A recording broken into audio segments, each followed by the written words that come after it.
It is Wednesday, March 1st, and my name is Bill McCamley. I'm a state representative from Las Cruces and Mesilla with your legislative update for the evening, day, whatever it is. I'm sorry for being all dressed down, but we just had our annual House-Senate basketball game, which we do every year where legislators actually play each other. It's not party line like Democrats and Republicans from the House play the Democrats and Republicans from the Senate.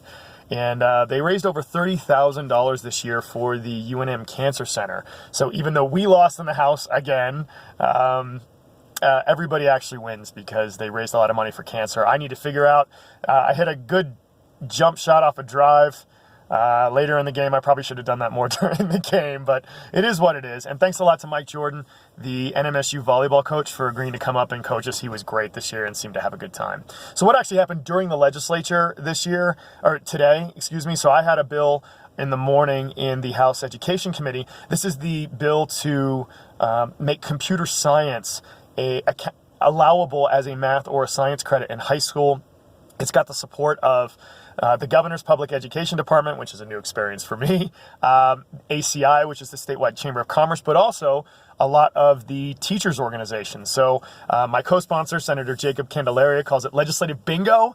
This is one of the bills that hopefully is going to pass and get signed. And if it did, it'll be the first one with my name on it that actually gets signed into law. And I think it'll make for a better community as we get more and more students involved with computer science and STEM education.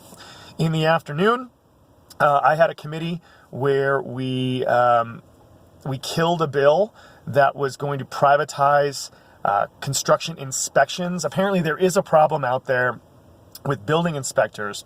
Obviously, there's a Democrat-Republican difference of opinion on how we do this. The Democrats, myself included, generally tend to think we should try to boost more government funds to try to hire more people as opposed to privatizing. The Republicans really want to do that. They say it'll be more efficient that way. The counter-argument from our side of the aisle is that it might cost more because not only do you pay the regular fee you pay, but you pay an additional one on top for the private sector inspector, and that there is the possibility, we've heard this more than one time, of bribes because you can pay them more. Is there a possibility they'll say yes, okay on an inspection without making sure that it's actually done? So that died in committee, but we did pass the hemp bill from the Senate side. So hopefully there's a hemp bill to allow for industrial hemp research that went from the House to the Senate. This one came over from the Senate and is going through the House. We're hoping to pass both of them on the weekend and send them to the governor. They're slightly different, but this is a no-brainer. This is something we should do. We import something like $400 to $600 million of hemp every year from Canada. It's a very low water use crop. There's no THC, so for those of you that don't want cannabis to be legalized, this isn't that. But it's used in all sorts of things: bath oil, food, clothing, some seats in cars, that sort of thing. So we should really give our farmers the option to do that and help make them make some money. So we're working on the economic development, and that's good. So as always, I appreciate y'all watching this.